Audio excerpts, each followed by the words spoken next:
Mas, pô, tu vai fazer exame de novo, então, né? Porque meio que Eu nunca tinha feito exame. Eu faço terapia normal, né? Como todo mundo. Mas agora eu fui numa psiquiatra e relatei as coisas que tava rolando. E ela me passou vários exames pra fazer. Fora os 2 da cabeça pra ver o que é. Mas às vezes eu não sei se é só um traço de personalidade ou se realmente tem algum problema. Eu acho que é normal ter o traço de personalidade do cara que fica hiperfocado em algum assunto. E aí depois de um tempo ele troca. Vai pra outro assunto e fica maluco.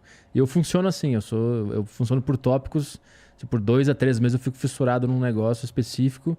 Depois eu troco e acho o antigo meio bosta, assim. Isso é normal da minha personalidade. Isso aí eu acho que é até legal, porque... Tá sempre fora da zona de conforto. Sempre procurando algum assunto que eu não tava procurando antes. Então, Um assunto ou um método? Porque assim, vamos lá. A deriva existe há bastante tempo. Sim. Né? Então assim, o que eu quero dizer, tu não abandonou a deriva pra fazer outra parada. Né? E as outras paradas que tu faz em questão de podcast também estão aí. Né? Não, continua rolando, Então. Continua rodando. Tu também olha pra essas paradas e fala, porra, que merda? Não, mas eu penso depois que eu faço se eu não mandei bem como eu achava que eu devia mandar. Mas isso... eu também. Aqui tu fica assim também, às vezes? Cara, em geral, eu já falei isso algumas vezes aqui pros caras que acompanham a gente também, assim, em geral me acham merda, entendeu? Em geral, assim, tem a galera que fala, não, você... Outro dia tava aqui o Paulo Musi e o pai dele, assim, como se eu... Eles estavam dizendo que eu sou um intelectual. Eu falei, porra, calma aí, segura a onda, tá ligado? Eu sou um cara que vem aqui e troca ideia com os caras, intelectual, passou um pouco, né? Que em comparação com o Monark, né? Aí, naquela época... Cara, e assim, e recentemente tu foi lá conversar com o Monark, e assim, a gente assistiu pra caralho aqui. O da Barbie lá? Caralho, cara. Não, teve uma hora que tu fez ele fala um bagulho que eu não lembro exatamente o que é que tu faz assim... Foi que ele não tava preso ainda por causa da Rússia e da Índia e tal. Lá. Mas eu entendo, sei lá, quando vê a verdade a gente não sabe. Pois é, né? Acontece muita coisa nos bastidores que a gente não faz ideia. Não sei. Eu também acho que acontece muita coisa nos bastidores que a gente não sabe se é verdade.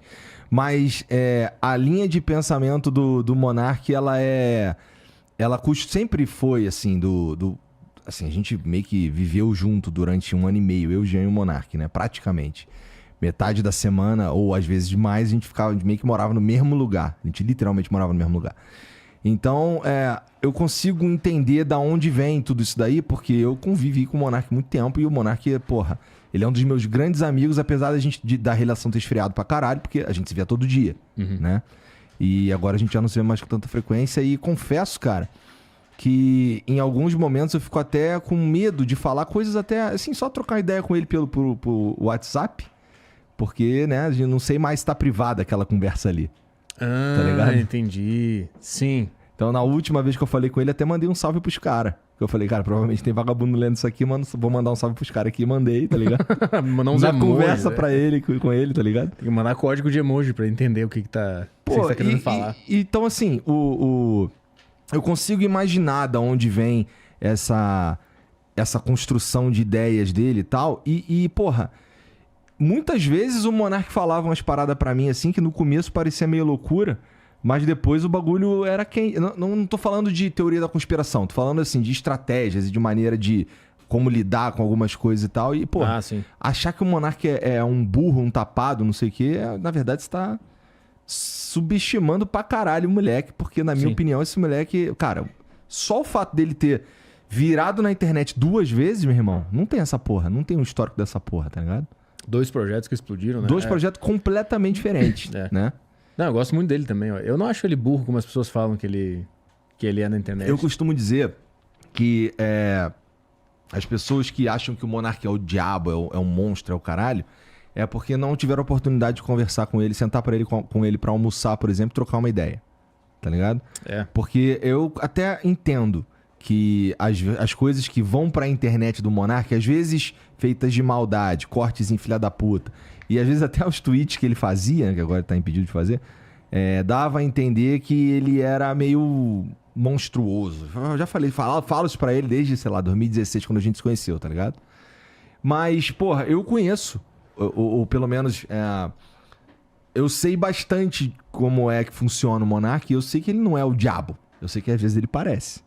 É que a distância faz você imaginar o que você quiser da pessoa, né? É. Quanto mais longe da pessoa você tá, você pode preencher essa lacuna com seus próprias neuroses e paranoias, né? Então, às vezes a forma como você julga o outro ou o mundo diz mais sobre você do que sobre aquela pessoa especificamente, né? Total, cara. E tem o lance as redes sociais, elas têm essa mania. Na verdade, elas são construídas pra isso, né? Pra amplificar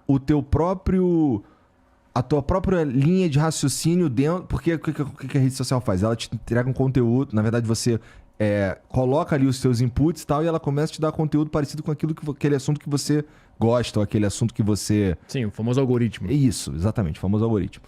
E acaba colocando pessoas como o Monark em situações, e na verdade dentro de bolhas, que as pessoas já partem do princípio que ele é um filho da puta. Ele, qualquer pessoa que seja fora daquele grupo ali, daquela bolha, né? Sim. E aí transforma o cara no diabo e amplifica isso de um jeito que às vezes sai de controle mesmo.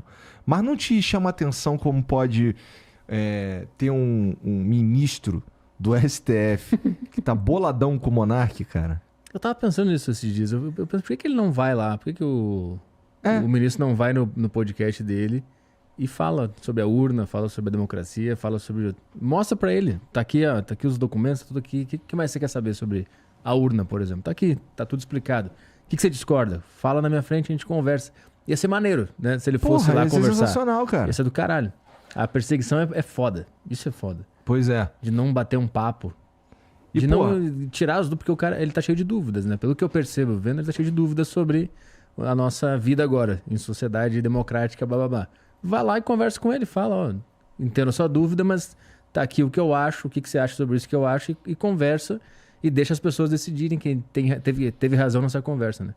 Mas o que se faz aqui manda calar e pronto. É doideira. É muito ruim estar exposto a esse nível no Brasil hoje em dia. Cara, e eu vi que recentemente eu preciso pesquisar pra ver se esse bagulho que eu vou falar agora é 100% quente. Não sei se é. Mas eu vi que teve uma parada que o STF votou agora, que aparentemente agora se você, sei lá, comete um... Se você fala que o Alexandre de Moraes imputa algum crime, você que tá desse lado aí, você não... Uhum. Você veio ao flow, tá ligado? Uhum. E você fala uma parada aí que poderia configurar um crime de qualquer coisa. Sim. A culpa é minha também, tá ligado? E, porra, imagina essa situação, vamos lá. Você começa a falar aí que tal cara é bandida, não sei o que, e o caralho. E a gente tá num programa ao vivo, tá ligado? E essa informação é toda nova pra mim. Uhum. Fudeu, tá ligado? Porque eu posso me fuder por sua causa. E isso vai contra a curiosidade de um cara que se propõe a conversar com o outro, né? Se o cara do outro lado acha uma coisa errada, um absurdo, o seu papel é ouvir o cara. É pra isso que eu chamo as pessoas aqui. Pois é. Né? Que ilusão que a gente teve, né? Achar que ia poder fazer isso no Brasil, lá no início. Lá. Cara, isso é muito louco como esse mercado, eu vou chamar de mercado, esse cenário de podcasts e tal, de programas parecidos com esses nossos que a gente faz, como essas coisas foram se transformando e repercutindo de uns jeitos que a gente não estava prevendo lá no começo, né? A gente meio que se tornou uma parada que... Vamos lá, quem tá tentando fazer o bagulho com sei lá, com uma meta, com um objetivo de diálogo, de conversar, de conhecer coisas novas, de aprender, de ter conversas interessantes com pessoas que, sei lá, às vezes não fazem parte do dia a dia, ou que falam algumas paradas que são polêmicas e tal. Sim. A gente tá com um alvo nas costas, cara. E fica com medo.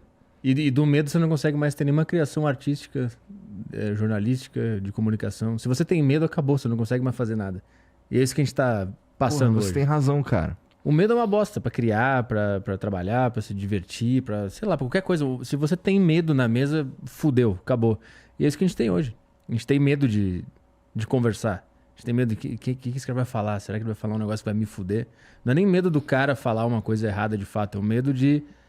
Alguém interpretar qualquer coisa e um corte filha da puta, não sei o que, vai parar na puta que pariu e se fudeu. E daqui a pouco, se fosse até aí, tudo bem. Se fosse só as pessoas brabas no Twitter, tudo bem. Até aí tudo bem. Mas é o especialmente Estado, né? se for por alguma coisa que você realmente pensa. Se você falar um bagulho que... Eu não tenho medo de ser cancelado por algo que eu realmente penso. Agora, o problema é fabricar uma parada pra parecer que eu penso um bagulho e me fuder por um bagulho que eu nem penso. Isso é o pior de tudo, né? Na minha opinião. Porque como a gente... Com a força que esses programas têm hoje, de alcançar muitos lugares e tal, e se tornar relevante até no debate político, ou no debate social, ou de qualquer coisa nesse sentido, a gente... Vamos lá, se eu tô conversando com um cara que... Eu tô conversando com a galera que... Um cara que faz parte do grupo X. A galera do grupo Y quer fuder a gente, ele pode, de alguma forma, pegar uma parada ali que se ele sabe que se tirar daquela conversa, se torna um bagulho que é meio monstruoso. Pô, aconteceu quando o Bolsonaro veio aqui. Aconteceu quando o Lula veio aqui. O do Lula, por exemplo, foi um bagulho que, pô, pegaram ele falando que ele é contra os trans. Ah, o do banheiro lá? Não, ele falando, por exemplo, daqui a pouco o cara nasce homem e vão falar que o cara é mulher, uma parada assim. Ele tava falando de outro bagulho. Ele tava falando de inventarem mentiras sobre a pessoa. Ele não tava falando que é contra o cara se transformar na pessoa trans, tá ligado? Botei nele à toa. Tá ligado? Então, pô... Dá pra tirar isso de contexto também e acabar com a minha vida. Fudeu. Então, pô, existe essa coisa evoluiu pra uma parada que é legal e ruim ao mesmo tempo, porque a gente se tornou muito relevante. Não era pra ser isso. Né? E como a gente se tornou muito relevante, a gente tem um alvo muito grande nas costas, cara. E, porra, o medo vem mesmo. Porque, assim, quando você tem, especialmente no meu caso, que tem uma estrutura grande pra fazer andar, tá ligado? Não é que eu vou evitar de conversar sobre qualquer coisa. Não evito de conversar sobre qualquer assunto. Mas agora, cara, meio que já tá até meio que implantado em mim. Eu construo a ideia de uma forma que fica mais difícil do cara filha da puta aquela parada que eu tô falando, tá entendendo? Sim. Por um lado é bom até. Porque tem um lado bom dessa histeria social que a gente tá vivendo hoje, que de fato você tem que ser mais inteligente nas suas palavras, ou na sua piada, ou na sua obra. Você tem que pensar mais. Mas tu realmente concorda com isso que você tá falando? Sim, mas não pra me censurar. Eu tenho piadas no meu show que eu sei que elas não estão prontas ainda pra jogar pro público. Então eu tô tentando ver o melhor método, mas não é que eu vou mudar o que aquela piada tá dizendo. Eu vou tentar blindar ela o melhor possível. Eu vou fazer um arranjo melhor pra não ter como tirar do ponto que eu tava passando. E mesmo que tire, se a pessoa ver ali, vai dar pra entender. Isso que eu vejo que os caras lá fora meio que fazem. Porque lá nos Estados Unidos também tem essa histeria coletiva, só que o Estado não se mete, né? O grande diferencial deles lá. Eles passam pela mesma coisa que a gente, só que lá o Estado não tem como fazer nada. Eles são mais livres nesse sentido. Né? O que eu vejo dos comediantes lá de fora é que eles têm que preparar mais a piada deles. Por mais agressiva que seja, mais politicamente incorreta que seja, ainda assim ele tem que dar um olé ali. Tem que dar um drible, tem que dar uma dançada ali. Eu acredito que essa é a maneira que a gente consegue brigar. Porque se a gente for por um caminho... E eu já falei isso pro Monarcão. Se a gente for por um caminho berserk, que nem ele vai, tá ligado? Ele acaba acontecendo o que aconteceu. E sabe o que é louco? Porque eu acho que isso era uma parada muito foda que a gente tinha. Que assim, a gente conversava sobre tudo e a gente não concordava sobre tudo, tá ligado? A gente não concordava, por exemplo, nesse ponto. Que era... O bagulho de twittar as paradas que veio na cabeça, por exemplo. Eu falo, cara, dá pra você polir isso daqui pra minimizar a chance de alguém ser um filho da puta contigo, porque sim. Porque o Twitter é meio que funciona assim, você fala um bagulho, o cara entende outro totalmente ao contrário. E foda-se, joga isso na bolha dele com a percepção dele, e aí tu se fudeu, porque o maluco, ele foi desonesto intelectualmente, tá ligado? Tem algumas maneiras da gente tornar a nossa fala um pouco mais sofisticada, só que aí a gente cai no ponto de, porra, se eu tô sendo cuidadoso, os caras ganharam. Tá ligado? Ou não. Ou eu tô driblando ele sem ele nem perceber, né? Eu tô falando a mesma coisa que eu falaria, só que ele me forçou a ser melhor na minha fala. E eu vou falar a mesma coisa que eu quis falar, só que ele não vai conseguir me pegar, porque ele me moldou a melhorar a minha fala. É isso que esses caras da censura, os lacradores, os caras que querem cancelar, não entendem. Quanto mais você tenta cancelar um comediante ou alguém que tá fazendo um negócio, mais inteligente ele vai ficar, se ele estiver atento às coisas. Então você está fortalecendo ele. Se você quer que ele suma, você ignora. Você não fala que esse cara existe, não cancela ele, não pega a piada dele para cancelar no Twitter. Esquece esse cara que ele vai sumir. Se você ficar batendo nele, ele fica mais forte, é inevitável. O cara vai aprender, puta, onde é que machuca as pessoas? Onde é que as pessoas ativam suas defesas? É aqui? Então como é que eu faço pra fazer a mesma coisa sem esse cara ativar o botãozinho de alarme dele? Assim que o cara vai se fortalecendo. É assim que eu vejo. Se você quer que o cara suma, ignora. Ele não vai mais aparecer. Eu vi recentemente um vídeo do Léo Lins. Teve todo aquele problema que a gente sabe. E ele lendo a piada... Ele contou a piada dele de novo, só que lendo num papel oficial. Do MP, né? Eu vi esse vídeo. E aí ele fazendo... genial. Você deu pro cara a munição, porra, meu irmão. Né? Se você não falar dele, ele... Não é que ele some, porque ele é o Léo Lins. Ele vai lotar teatro, mas ele tá lotando bem mais agora. Você tá fortalecendo o cara. A não ser que você consiga prender o cara e acabar com a vida dele, que eu acho que talvez a gente não chegue nesse nível, espero, por favor. Mas assim, sempre que você bate no cara, o cara... Você bateu no cara, o cara fortalece. É impossível. A não ser que o Estado se meta, porque o Estado ele joga injusto, né? Ele tem o monopólio da força, só te prende e foda-se.